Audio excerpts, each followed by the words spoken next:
Oke, kembali lagi di Apa Kabar Indonesia Pagi. Tadi seru nih pas lagi iklan nih.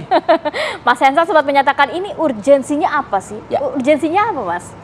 Ya itu yang tahu hanya Pak Jokowi, karena kan dia Kita jeda 5 menit, saya pikir ada sesuatu hal analisa yang yang gimana ya, sebentar, maksud saya kan nggak mungkin juga kemudian ujuk-ujuk ke sana untuk hanya mempertontonkan kebersamaan antara Pak Prabowo dan Pak Erik gitu.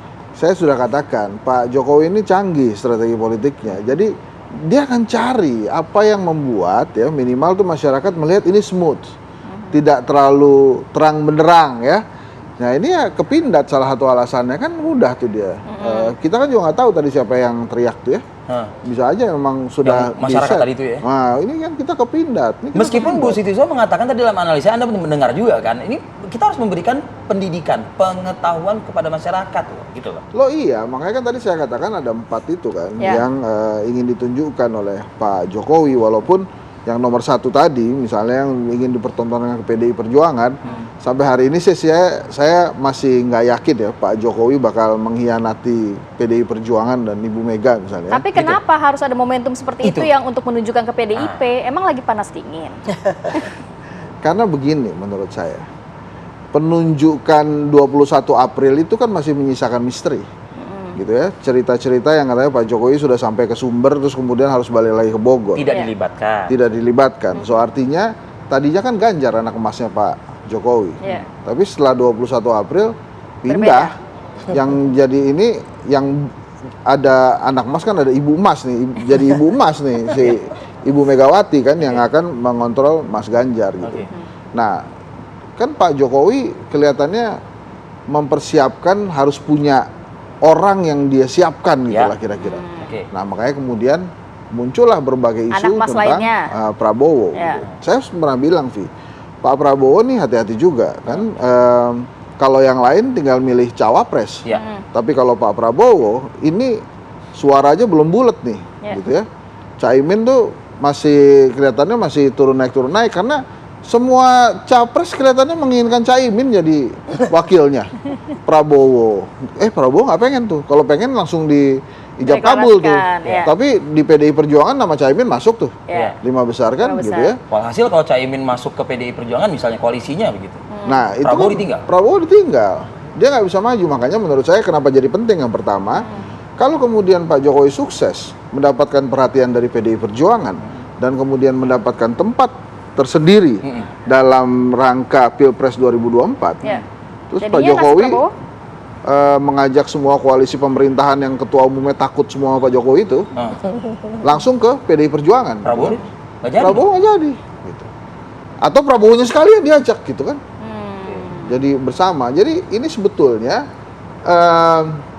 kita akan melihat sebuah strategi politik antara seorang Megawati Soekarnoputri dengan Joko Widodo serta ketua-ketua umum Koalisi Perubahan dan Persatuan. Jadi masyarakat itu sebetulnya teriaknya jangan capres-cawapres ya. Jadi? Wah strategi ya gitu ya mungkin ya.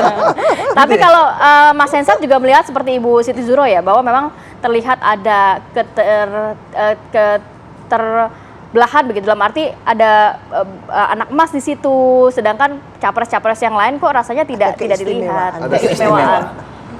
Iya, sebetulnya kan kemarin bisa saja kunjungan itu dibuat eksklusif ya, tanpa wartawan dan tanpa tertutup saja informasi gitu. atau tanpa promosi ke rakyat gitu kan.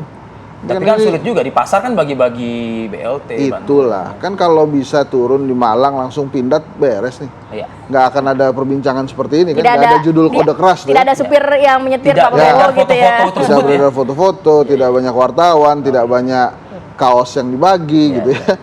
Nah ini kan terlihat sekali ini pertunjukan sebetulnya, ini showing kan.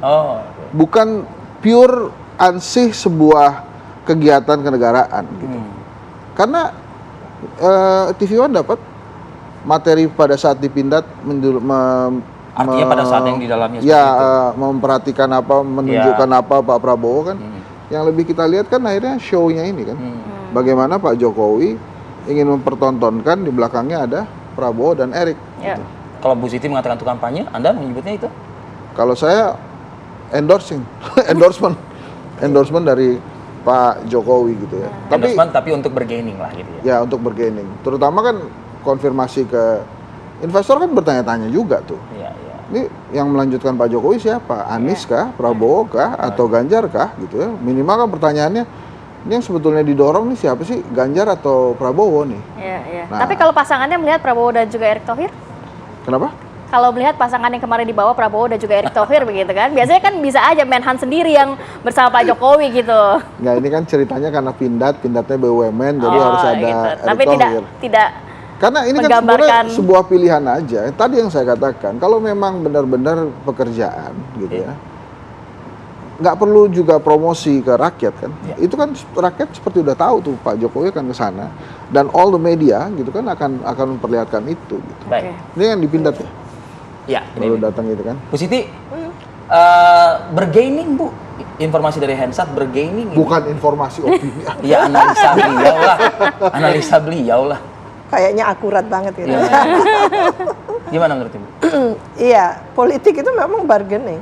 Gitu ya? Salah satu Tapi poin pentingnya gitu lagi-lagi kan. masyarakat sebagai penonton jadi yang Iya, terkecoh untuk sekian kalinya gitu maksudnya. betul. Jadi ini pengalaman pertama bagi Indonesia ya.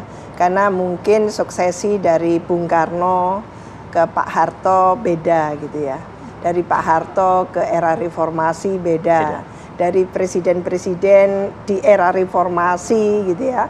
Mulai Gus Dur, Bu Mega ke Pak SBY gitu kan. Dari Pak Habibie dulu ya. Pak Habibie dulu, Gus Dur, terus Bu Mega, terus Pak SBY ke Pak Jokowi. Jadi yang nuansa sampai seperti ini kok kayaknya nggak pernah kita rasakan gitu ya. Jadi ini pengalaman pertama Mas Hensat, kita menyaksikan gitu ya, bahwa pemerintah yang sudah 2 periode itu, presiden yang sudah 2 periode itu seolah sampai mengatakan cawe-cawe gitu ya. Ini baru pertama kali gitu ya. Cawe-cawe kita dengarkan, lalu juga tidak hanya dengan kosakata tapi juga dengan tindakan. Nah, kira-kira apa dampaknya gitu kan? Terhadap tentu gitu ya, kehidupan berpolitik kita, kehidupan berdemokrasi kita, kehidupan ketatanegaraan kita, gitu. Itu kita harus pikirkan. Tidak mungkin ada tindakan apapun, kebijakan apapun dari seorang presiden dengan sistem presidensial tadi itu, karena istilahnya itu sebagian dari kosakata yang dikeluarkan itu peraturan sebetulnya dengan sistem presidensial itu begitu tingginya. Presiden itu adalah pemegang otoritas tertinggi bidang eksekutif, luar biasa, punya hak-hak istimewa yang juga luar biasa, tidak boleh diganggu gugat gitu. Tapi bukan berarti tidak bisa disentuh. Karena apa? Karena pemilunya dari rakyat, oleh rakyat, untuk rakyat. Maka ketika rakyat bersuara, rakyat mengatakan sesuatu, presiden harus mendengarkan. Itu resiko dari sistem demokrasi partisipatoris menurut saya. Maka dalam tahapan suksesi seperti ini gitu ya, pergantian kepemimpinan seperti ini, tugas utama dari pemerintahan yang dipimpin oleh presiden itu adalah memastikan, menjamin agar semua tahapan pelaksanaan ini betul-betul efektif, betul-betul fungsional, betul-betul berdampak, katakan nanti berhasil, berkualitas pemilunya, bukan cawe-cawe lalu dengan eksplisit mengatakan ini yang saya endorse, itu yang tidak saya endorse. Eksplisit kan, Bu? Bukan seperti itu, kan main simbol. Indonesia loh ini gitu ya. Jadi kekhasan Indonesia tadi itu, kita ini jangan lupa memasuki era digital. Yang kita harapkan adalah munculnya digital leadership di situ. Jadi pemerintahan yang sangat pro gitu ya pada bagaimana budaya digital itu. Kita sudah say goodbye dengan era analog gitu ya, jadul kan gitu. Nah, kita masuk itu, dan semua tindakan dari pemerintah itu akan di tracing melalui digital, apa istilahnya itu, rekam jejak digital kan gitu. Jadi tidak ada rahasia lagi sekarang itu. Mudah sekali diakses gitu ya. Apalagi di Indonesia sudah dikenalkan dengan sistem keterbukaan informasi publik.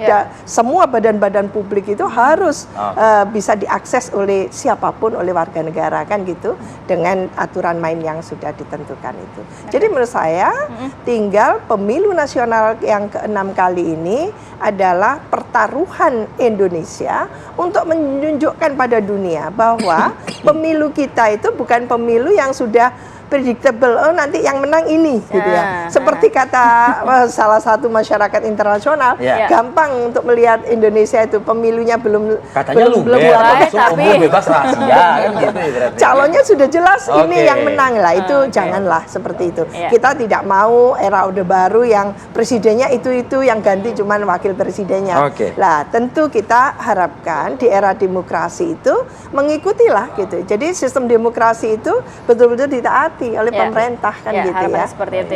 Mas Hensat mau sedikit singkat? Gini, disertasi doktoral saya itu tentang momentum politik. Nah, ini terlihat sekali sequence politik yang sedang dibangun oleh Pak Jokowi adalah membangun momentum untuk Pak Prabowo. Momentumnya belum dapat. Jadi kalau Krivi dan Rati ingat, itu kan perjalanan beberapa pemberitaan itu selalu didominasi oleh Prabowo sebagai paradigma besarnya.